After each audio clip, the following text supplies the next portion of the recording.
Welcome to Aadhira's kitchen. Aadhira's kitchen 222 YouTube சேனலுக்கு உங்களை அன்போடு வரவேற்கின்றேன். நல்லதை நினைப்போம், நல்லதே நடக்கும்னு சொல்லி இந்த பதிவை நான் ஆரம்பிக்கிறேன். இன்றைக்கான தலைப்பு என்னன்னு பார்த்தீங்கன்னா, தேய்பிறை அஷ்டமி இரவு நேரத்தில் இந்த தாந்திரீக பரிகாரம் தென்மேற்கு மூலையில் செய்யுங்கள், கடன் அடைந்தே தீரும் அப்படின்னு தலைப்பு வச்சுருக்கேன் இல்லைங்களா? அது என்னன்னு பார்க்கலாம். தென்மேற்கு மூலை அப்படின்னாலே குபேரனுடைய மூலை, குபேர மூலைன்னு சொல்லுவாங்க. அது பேர் தென்மேற்கு மூலையை இப்படி தெற்கும் மேற்கும் சேர்ற அந்த மூலை. நீங்கள் அது பெட்ரூமாக இருந்தால் ரொம்ப நல்லது. அந்த இடத்துல நீங்கள் பீரோ அமைச்சிருந்தீங்கன்னா ரொம்ப ரொம்ப நல்லது.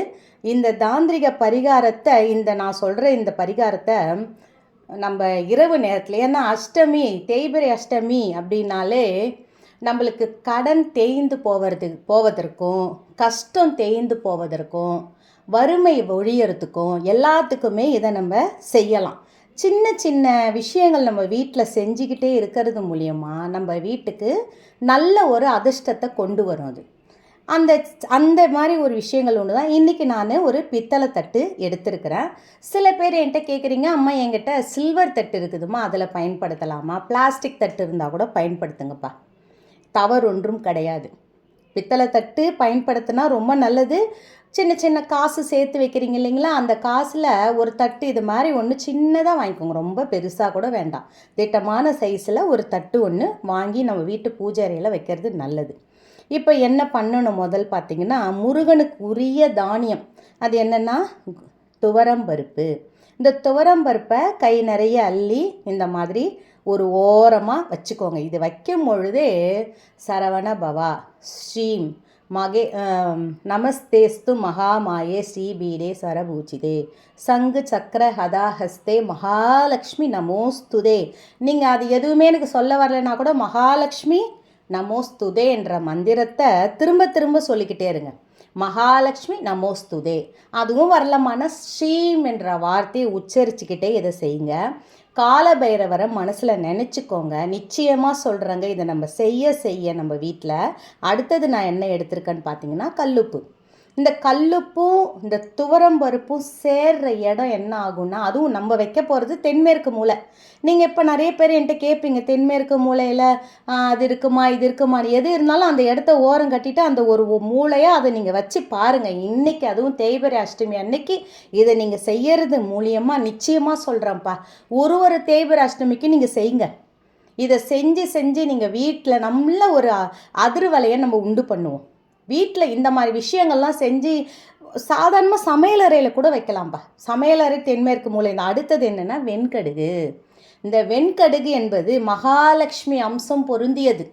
இந்த வெண்கடுகும் கல்லுப்பு இந்த துவரம்பருப்பும் சேரும் இடத்துல மகாலட்சுமி, ஏன்னா கொஞ்சம் கூட இறைக்காதீங்க எந்த ஒரு பொருளுமே. நான் இப்போ ஒரு துணி போட்டு தான் நான் அதை இந்த வீடியோவை எடுக்கிறேன். இதை எப்பவுமே நீங்கள் கீழே வச்சு செய்யும் போதோ இறையாமல், எந்த சொல்லுவாங்க இல்லைங்களா, பதறாத காரியம் சிதறாத காரியம் பதறாது ஏதோ ஒன்று சொல்லுவாங்க. எனக்கு டக்குன்னு வீடியோ பேசும்போது வரல. பதறக்கூடாது. பொறுமையாக நீங்கள் மனசில் எதை நினைக்கிறீங்களோ, என்னோடய வறுமை விட்டு ஒழியணும், எனக்கு கடன் அடையணும், கழுத்தை நெரிக்கிறாங்க கடன் பிரச்சனை தீர்ந்து போகணும் அப்படின்னு சொல்லிட்டு இதை நீங்கள் இன்னொரு பொருள் அது கூட என்ன வைக்கணும்னா சுக்கு. இந்த சுக்கை நீங்கள் இது கூட வைக்கும் பொழுது அதோடைய சேர்க்கையாகப்பட்டது நல்ல ஒரு அதிர்ஷ்டத்தை நம்ம வீட்டுக்கு கொண்டு வரும். எனக்கு அடுத்தது பார்த்திங்கன்னா, அது மேலே பச்சை கற்பூரம். இந்த பச்சை கற்பூரத்தை நம்ம அது மேலே வைக்கும் பொழுது நல்ல ஒரு அதிர்வலையை அந்த இடத்துல உண்டு பண்ணி நம்ம வீட்டுக்கு கடன் என்பது இல்லாமல் ஆக்கும்.